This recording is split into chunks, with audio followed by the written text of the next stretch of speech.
بسم اللہ الرحمن الرحیم۔ معزز سامعین السلام علیکم۔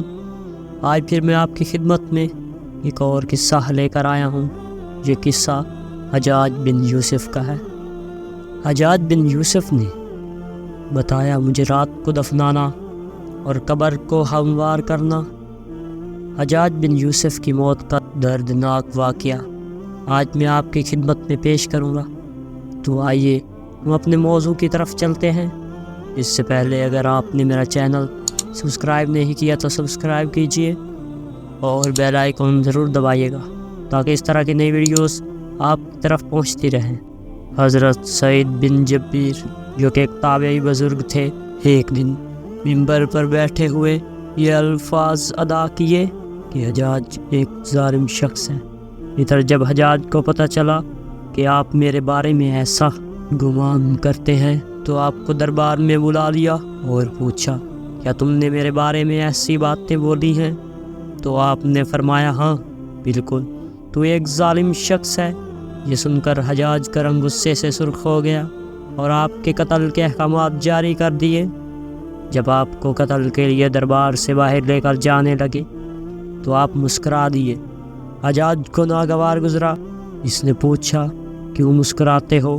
آپ نے جواب دیا تیری بے وقوفی پر اور جو اللہ تجھے ڈھیل دے رہا ہے اس پر مسکراتا ہوں۔ حجاج نے پھر حکم دیا کہ اسے میرے سامنے ذبح کر دو۔ جب خنجر گلے پر رکھا گیا تو آپ نے اپنا رخ قبلہ کی طرف کیا اور یہ جملہ فرمایا، اے اللہ میرا چہرہ تیری طرف ہے، تیری رضا پر راضی ہوں۔ یہ حجاج نہ موت کا مالک ہے نہ زندگی کا۔ جب حجاج نے یہ سنا تو بولا اس کا رخ قبلے کی طرف سے پھیر دو۔ جب قبلے سے رخ پھیرا تو آپ نے فرمایا، یا اللہ رخ جدھر بھی ہو تو ہر جگہ موجود ہے، مشرق مغرب ہر طرف تیری حکمرانی ہے۔ میری دعا ہے کہ میرا قتل اس کا آخری ظلم ہو، پھر بعد اسے کسی پر مسلط نہ فرمانا۔ جب آپ کی زبان سے یہ جملہ ادا ہوا اس کے ساتھ ہی آپ قتل کر دیا گیا اور اتنا خون نکلا کہ دربار تر ہو گیا۔ ایک سمجھدار بندہ بولا کہ اتنا خون تب نکلتا ہے جب کوئی خوشی خوشی مسکراتا ہوا اللہ کی رضا پر راضی ہو جاتا ہے۔ حجاج بن یوسف کے نام سے سب واقف ہیں۔ حجاج کو عبد المالک نے مکہ، مدینہ، طائف اور یمن کا نائب مقرر کیا تھا اور اپنے بھائی بشر کی موت کے بعد اسے عراق بھیج دیا، جہاں سے وہ کوفہ میں داخل ہوا اور ان علاقوں میں 20 سال تک حجاج کا ملدخر رہا۔ اس نے کوفے میں بیٹھ کر زبردست فتوحات حاصل کی۔ اس کے دور میں مسلمان مجاہدین چین تک پہنچ گئے تھے۔ حجاج بن یوسف نے ہی قرآن پاک پر اعراب لگوائے۔ اللہ تعالیٰ نے اسے بڑی فصاحت و بلاغت اور شجاعت سے نوازا تھا۔ حجاج حافظ قرآن تھا، شراب نوشی اور بدکاری سے بچتا تھا، مجاہد کا دھنی اور فتوحات کا حریص تھا، مگر اس کی تمام اچھائیوں پر اس کی ایک برائی نے پردہ ڈال دیا تھا، اور وہ برائی کیا تھی؟ ظلم۔ حجاج بہت ظالم تھا۔ اس نے اپنی زندگی میں ایک خون خوار درندہ کا روپ دار رکھا تھا۔ ایک طرف موسیٰ بن نصیر اور محمد بن قاسم کفار کی گردنیں اڑا رہے تھے اور دوسری طرف وہ خود اللہ کے بندوں، اولیاء اور علماء کے خون سے ہولی کھیل رہا تھا۔ حجاج نے 1,20,000 انسانوں کو قتل کیا ہے۔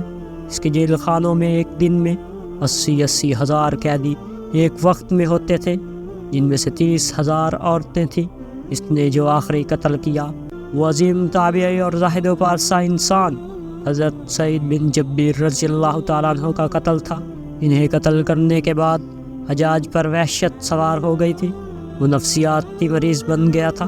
حجاج جب بھی سوتا حضرت سعید بن جبیر اس کے خواب میں آ کر اس کا دامن پکڑ کر کہتے کہ اے دشمن خدا، تو نے مجھے کیوں قتل کیا؟ میں نے تیرا کیا بگاڑا تھا؟ حجاج کہتا کہ مجھے اور سعید کو کیا ہو گیا ہے؟ اس کے ساتھ حجاج کو وہ بیماری لگ گئی جسے زمہرری کہا جاتا ہے۔ اس میں سخت سردی کلیجے سے اٹھ کر سارے جسم پر چھا جاتی تھی۔ وہ کانپتا تھا۔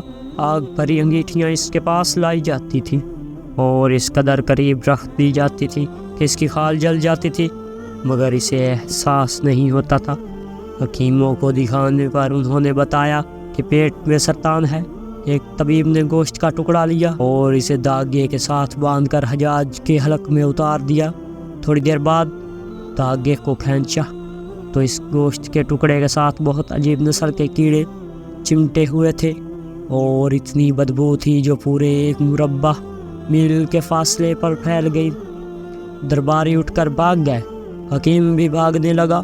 حجاج بولا تو کدھر جاتا ہے؟ علاج تو کر۔ حکیم بولا تیری بیماری زمینی نہیں آسمانی ہے، اللہ سے پناہ مانگ۔ حجاج جب مادی تدبیروں سے مایوس ہو گیا تو اس نے حضرت حسن بصری رحمۃ اللہ علیہ کو بلوایا اور ان سے دعا کی درخواست کی۔ وہ حجاج کی حالت دیکھ کر رو پڑے اور فرمانے لگے میں نے تجھے منع کیا تھا نیک بندوں کے ساتھ چھیڑ چھاڑ نہ کرنا، ان پر ظلم نہ کرنا، مگر تو باز نہ آیا۔ آج حجاج عبرت کا سبب بنا ہوا تھا۔ وہ اندر باہر سے جل رہا تھا، وہ اندر سے ٹوٹ پھوٹ چکا تھا۔ حضرت بن جبیر رضی اللہ تعالیٰ عنہ کی وفات کے 40 دن بعد ہی حجاج کی موت بھی ہوئی۔ جب دیکھا کہ بچنے کا امکان نہیں تو قریبی عزیزوں کو بلایا جو بڑی کراہت کے ساتھ حجاج کے پاس آئے۔ وہ بولا میں مر جاؤں تو جنازہ رات کو پڑھانا اور صبح ہو تو میری قبر کا نشان بھی مٹا دینا، کیونکہ لوگ مرنے کے بعد قبر میں بھی نہیں چھوڑیں گے۔